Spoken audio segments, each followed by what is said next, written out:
Hi folks, please excuse the state of my face. I'm very tired. I haven't really slept properly in days, but I really wanted to do a video to kind of talk about the whole Beyoncé experience that I had because it was like the best night of my life, and I just want to make a kind of video diary for myself more than anything. So I want to start by saying that the day was really bad at the beginning.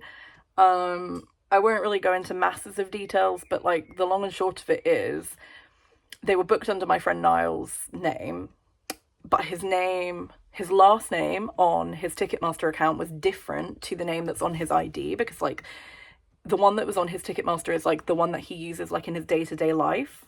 But yeah, anyway, they refused to give us the tickets, and we had Sweet Honey pit tickets, so we really needed to be in there early, and they just wouldn't give them to us. We queued for ages. This man was super rude to us. We then asked a few stewards what to do, and they suggested we go into the ticket inquiry queue, so we queued for ages there. Meanwhile, everybody's being let in and the doors are opening and we're increasingly panicked. And then we spoke to this guy who at the general inquiries bit, and he basically said that we he couldn't really think of what we could do because we needed ID. So we asked to talk to the manager, not to do a total Karen, and she was the most rude person ever. If you ever see this, bitch tits, you're an absolute asshole.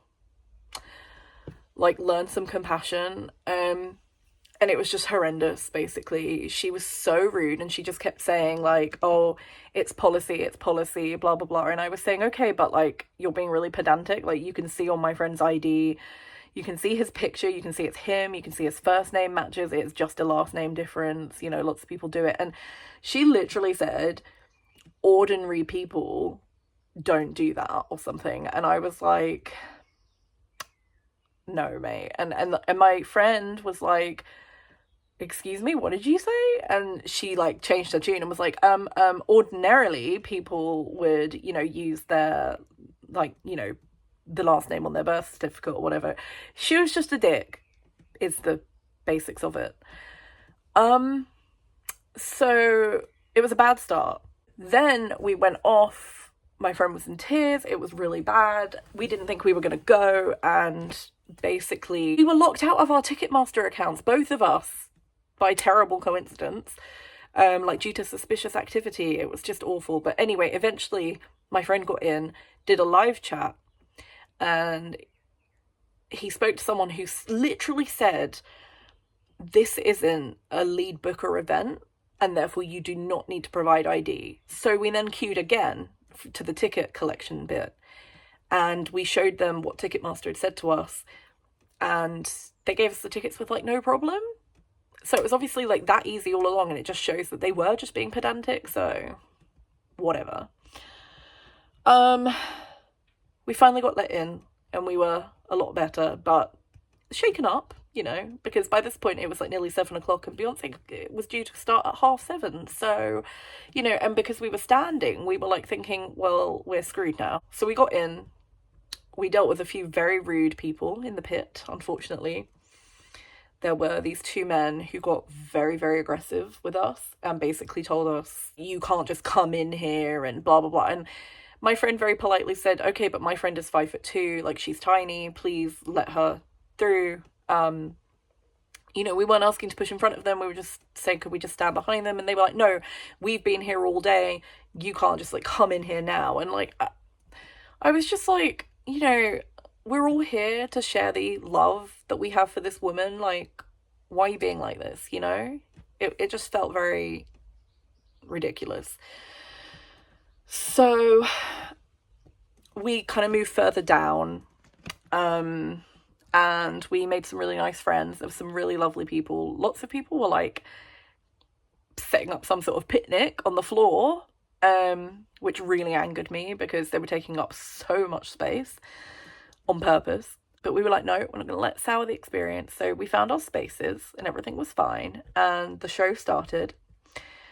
And I'm going to be really honest, okay? This isn't... It's not really Beyonce's fault. But because Europe doesn't have risers on the floor, the stage is just too high. It is just too high for the pits. And we had a really rough time of it. We did not see Beyonce on stage at all, really.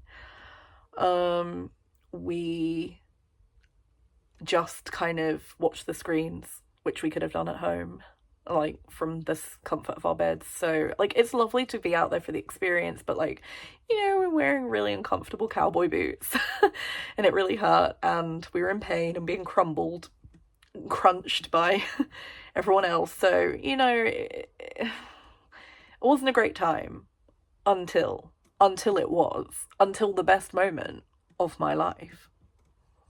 So I'm sorry if I cry. There is a high chance. Beyonce, there is a moment where she gets onto this horseshoe and it flies around the stadium. Niall made us signs. I can't do arts and crafts, not with my hydrocephalus hands.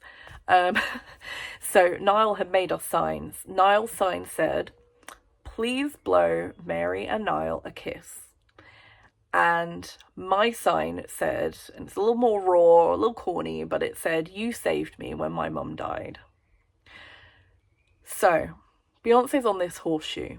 She comes round and all of a sudden, she's just there, like in front of us, just right there. Like, I mean, she was quite high above us, but close enough to see. And she pauses and starts reading our signs. And she looks, don't cry. She looks at Niall and they make like eye contact for like a solid like 5 seconds, which I know it sounds so stupid, but like it was like this weird magical connection. Like I saw it, like she looked so like maternal at him. It was the cutest like mum moment. And she like pauses and she reads both of our signs. Then she reads my sign and she looks like she's gonna cry. She looks so touched, which is insane. And then she says, clear as crystal, "Mary and Niall." And then straight after, she's like, and she blew us this big kiss. And then she points right at us, points, and cranes her neck because the horseshoe is moving at this point. And she goes, "You two look good tonight." And at that moment, I just collapsed into Niall's arms. Actually, I confess I collapsed before that. After she said Mary and Niall, I was gone and I collapsed into Niall's arms and started hysterically sobbing. And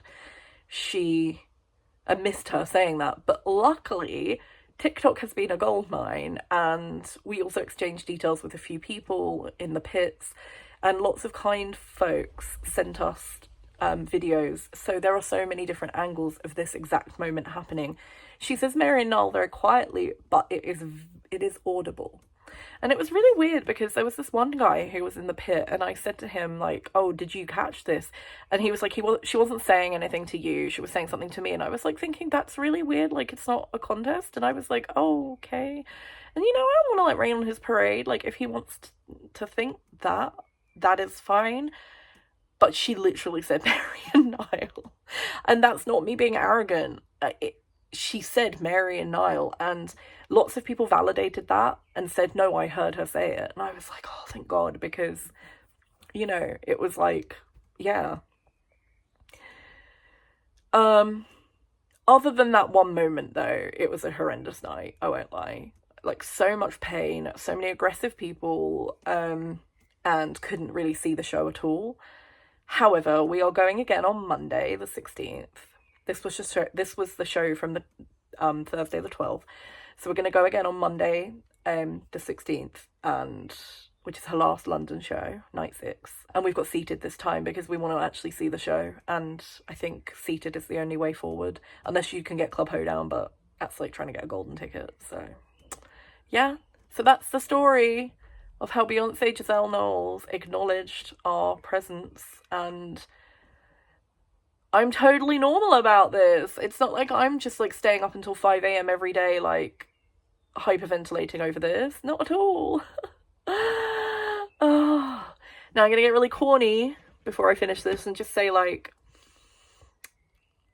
I know it's really spiritual, but I really felt like my mum's presence was there, and I just really felt like she helped us make this happen, because, you know, we'd had so much bad luck leading up to it. You know, we'd had the horrible people refusing to give us our tickets. We'd had the people in the pits being so rude and horrible. And then this just like moment happens. And it was so funny how she was on this flying horseshoe, all in white, came down like an ethereal cowgirl angel goddess from the heavens. But like, you know, this interaction happened, and yeah. Best and worst night of my life. Love you, folks. Mwah.